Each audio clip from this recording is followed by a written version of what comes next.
요즘 삼성전자가 심상치 않습니다. 삼성전자는 7만 원을 돌파하더니 이제는 10만 전자를 향해 강하게 돌진 중입니다. 그런데 더 놀라운 건 일론 머스크의 테슬라가 삼성과 손을 잡았다는 소식입니다. 이건 단순한 부품 계약이 아닙니다. 반도체 시장의 판을 뒤흔들 수 있는 시그널이고 TSMC도 긴장할 수밖에 없죠. 왜일까요? 일론 머스크 입장에서는 말이 잘 통하고 원하는 걸 제대로 구현해줄 파트너가 필요했습니다. 삼성전자는 파운드리 사업의 반전을 위해 확실한 기회가 필요했죠. 서로의 이해가 딱 맞아떨어진 겁니다.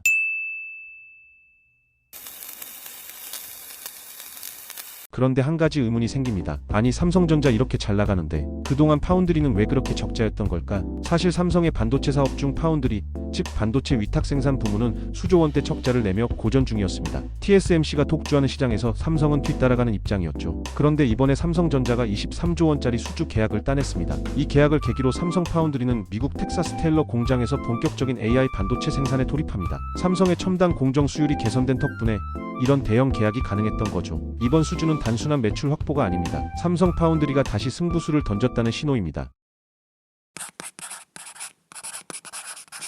여러분, 반도체는 쌓는 기술입니다. 얇고 작은 회로들을 층층이 올려 만드는 건데 한 층이라도 울퉁불퉁하면 전체 칩이 불량이 됩니다. 그래서 반도체를 만들 때 꼭 필요한 과정이 있습니다. 바로 CMP, 화학기계적 평탄화라는 공정입니다. 삼성전자가 테슬라의 차세대 AI 칩 A16을 2나노 공정으로 수주했습니다. 이 칩은 아주 미세하게 회로를 설계해야 하는데 조금이라도 삐뚤면 큰 문제로 이어집니다. 그래서 CMP는 단순히 닫고 타듬는 게 아니라 원자 단위로 표면을 매끈하게 만드는 기술입니다. 특히 이번엔 후면 전력 공급망이라는 복잡한 기술까지 들어가 있어 CMP의 난이도는 더 높아졌습니다. 앞으로는 반도체를 위로만 쌓는 게 아니라 3D로 입체적으로 쌓는 시대가 옵니다. 이걸 하이브리드 본딩이라고 합니다. 이 기술이 성공하려면 양쪽 칩 표면이 완벽하게 평평하고 깨끗해야 합니다. 조금이라도 오염되거나 울퉁불퉁하면 아예 붙질 않습니다. 그래서 CMP는 이제 단순한 보조 공정이 아니라 반도체의 성패를 가르는 핵심 기술로 떠오른 겁니다. 삼성전자는 이미 수년 전부터 이 CMP 기술을 자체 개발하고 있었고 이제는 HBM 메모리에도 하이브리드 본딩을 도입한다고 공식 선언했습니다. 그 말은 CMP 기술이 미래의 삼성 반도체 경쟁력의 핵심 축이라는 뜻이죠. 그런데 삼성전자에 대한 불신도 있었습니다. 해외 커뮤니티에서는 삼성이 이 계약 내용을 제대로 이해하고나 있나? 기술력이 TSMC보다 한참 뒤처진 것 아니냐? 이런 주장들이 퍼지고 있었죠. 놀랍게도 이런 주장에 일론 머스크 본인이 직접 나섰습니다. 그는 자신의 플랫폼 X에서 이렇게 말했습니다. 그들은 알고 있습니다. 저는 삼성전자 회장과 고위 경영진들과 화상회의를 했습니다. 실제 파트너십이 어떤 것인지 직접 논의했죠. 머스크는 이 화상회의가 단순 인사차가 아니라 양사의 강점을 결합해 뛰어난 성과를 만들기 위한 핵심 논의였다고 말했습니다. 또 다른 이용자가 삼성은 이나노 기술도 못할 것이다. 결국 TSMC가 하게 될 것이라며 의심을 던지자 머스크는 오히려 이렇게 말했습니다. TSMC와 삼성 모두 훌륭한 회사입니다. 이들과 함께 일하는 것은 영광입니다.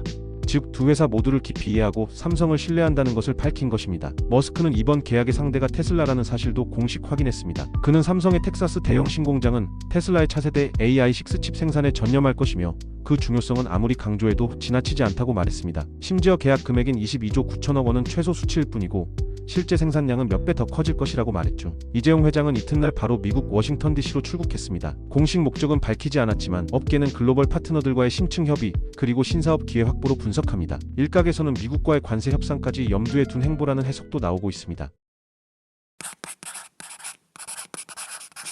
사실 삼성전자는 그동안 시장의 아픈 손가락이었습니다.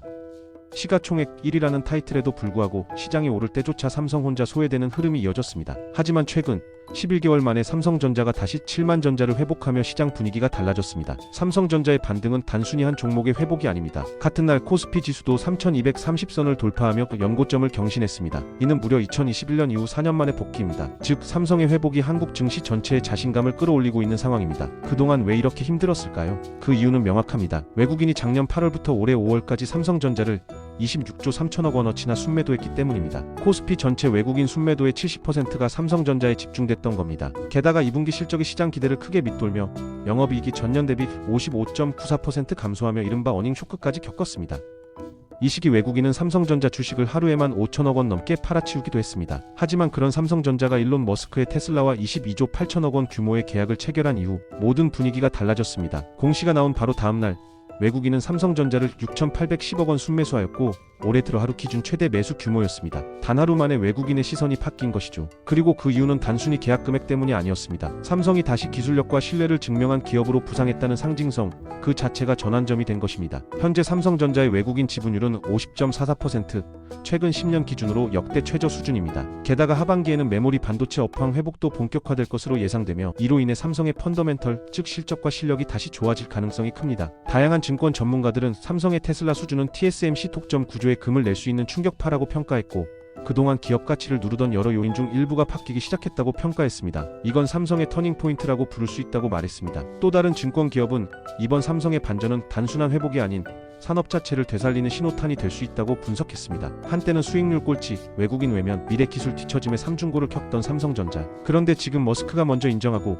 외국인이 다시 돌아오고 주가가 반등하는 놀라운 반전이 시작되고 있습니다. 삼성전자의 반등은 단지 7만원 돌파가 아닙니다. 한국 반도체 산업의 자신감, 글로벌 투자자의 시선, 그리고 코스피의 흐름까지 바꿔놓을 진짜 반전입니다. 지금이 터닝포인트의 시작이라면 10만 전자는 더 이상 꿈이 아닐지 모릅니다. 삼성전자에 대한 더욱 자세한 분석과 세밀한 매수 매도 타이밍이 궁금하신 분들은 고정 댓글내 링크 클릭하셔서 무료 분석 정보 받아가세요.